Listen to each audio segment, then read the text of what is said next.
Craig, how do you sum up that performance tonight? Yeah, they were too good for us. I've said a few times, that they really know what they're good at, and they just stick to it. They're relentless at sticking to what they plan to do. We sort of got off a little bit off the beaten track tonight, and we paid the price for that. In what sense? Like, the start was strong when Harry goes over. Where do you think things went wrong? There was a kick out on the full, a couple of errors. You can't really afford to do that, I guess. There was a couple of errors there that were, I don't know. There's sort of errors that are forced, and there's errors that, I don't know how you describe that, but like I say, we just didn't really. We didn't get into our plan for long enough periods, and like I say, at the end of the day, that's not an excuse, whatever. They were too good for us tonight, and they've been there and done that. And as I said, they're relentless at doing what they know works for them, and we probably weren't prepared, to go as far as they were, or as far as they did, with our game plan. Ryan said in one of the post-match interviews that they suffocated you. Did you feel like it was like that, Harry? That you just couldn't get into the game? I think it was a lot of arm wrestle early in the game.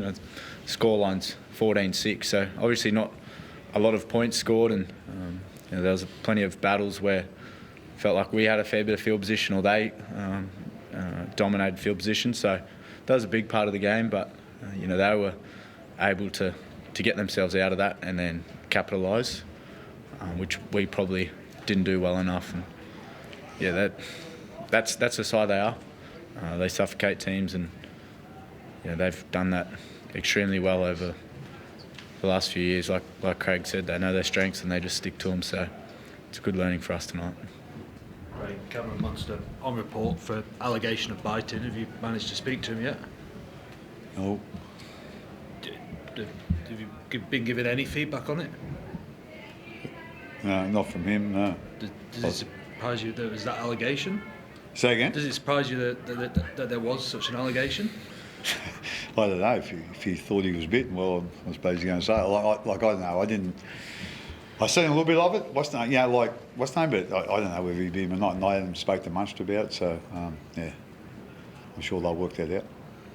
What was your view, Craig, on the no try for Jack Howard in the second half? Again, it is what it is. It went up to the bunker and come down, no try. So at the end of the day, it doesn't matter what I think, or with all due respect, whether it was the right decision or wrong decision, I don't know. But at the end of the day, that's not in my control. What we we're always sort of preaching. Our way is to control what we can control. And like I say, that's not in our control. Ray, maybe this is a question that it's too early to answer, but Penrith have spoken a lot about losing to you guys in 2020 was the making of them, and there's a lot of inexperienced guys in your team that, like Harry, your first grand final. Can this be in some ways the making of you guys and learning the lessons from tonight? Oh, we think we're going, hopefully we'll be wiser for tonight, learn a few things, and I don't think we're going to lose too many out of our squad next year, so there's a bit of a theory you've got to lose one before you can win one, so hopefully that's the case. But like I say, at the end of the day, we were outplayed tonight. They were too good. It was a tight tussle, obviously, with the score being that. But as I said, they stuck to what they know they're good at, just a little bit better than us and a little bit longer than us. Craig, you've been around the game for a long time. Can you sort of quantify how good Penrith are as a team? What they've achieved hasn't been done for 58 years. Where do they rank? Well, I don't think I need to say anything. You just sort of summed it up. They've 58 years. That's a fair record. So they're like I say, that's to do what they've done. 5 grand finals in a row and four of them they've won. I don't know whether we're going to see that too often in our game. So, like I say, they've obviously done one hell of a job, and in the last 5 years, and like I say, they've obviously learned things as they've gone along, and got better and better at things, and put players in their team that suit their style of play. So like I say, you just got to have a lot of admiration for them. But as I said, they were just too good for us tonight. Harry, what would you like? What will you take from the grand final experience, and what would you like the lads to take from this experience? Yeah, it's a hard question, and probably it's hard to reflect on the season right now after a loss like that. But I think we've had an incredible season. I think we sort of learnt how hard it is to get here over the last few years. So we thoroughly enjoyed this week, but we probably learnt what this week's all about and what it takes to take your game to the next level once you do get here. It's hard to get here, and it's even harder to win. Just goes to show Penrith have been here, done it, and you got to give them a lot of credit and a lot of respect for what they've done over the past 4 or 5 years. But yeah, we got a lot of guys that this is biggest game of our careers. So that's a real learning, and like Craig said, sort of mentioned it earlier, we're keeping our squad together. We're adding to our squad.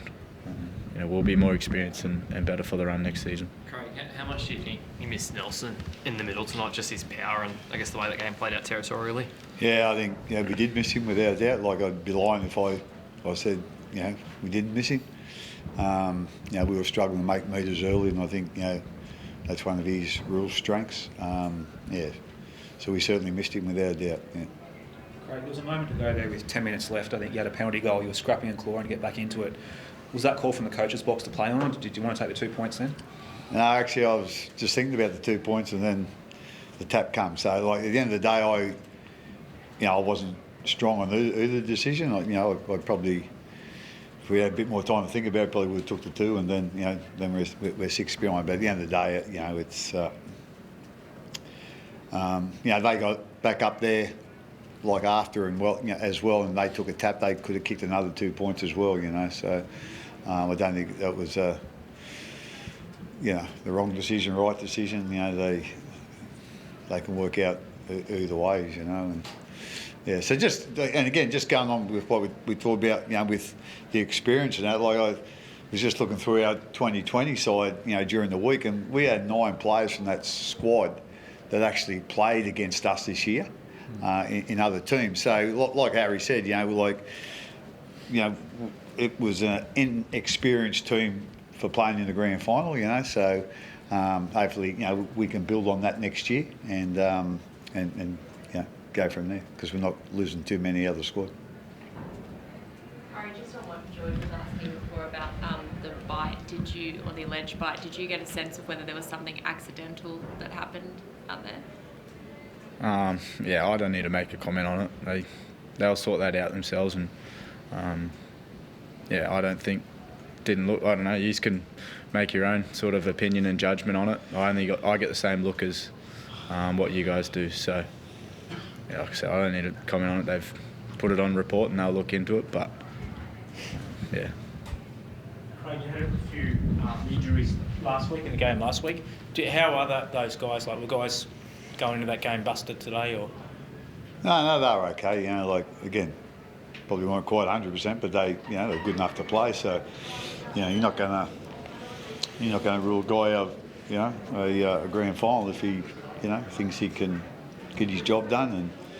And I don't think that was the reason, that the result was what it was tonight. Thank you, guys. Cheers, guys. This year, NRL on 9 is your one-stop shop for all footy. That's right, Freddie. Not about the highlights, action, 7 days a week. Billy and Gus podcast, get that on your drive on the way home. Immortal Behaviour, grab a seat on the couch for that. And of course, my favourite, Freddie in the Own. The best footy brains, the biggest games. Don't trust the algorithm, subscribe to NRL on 9 and get all your entertainment there.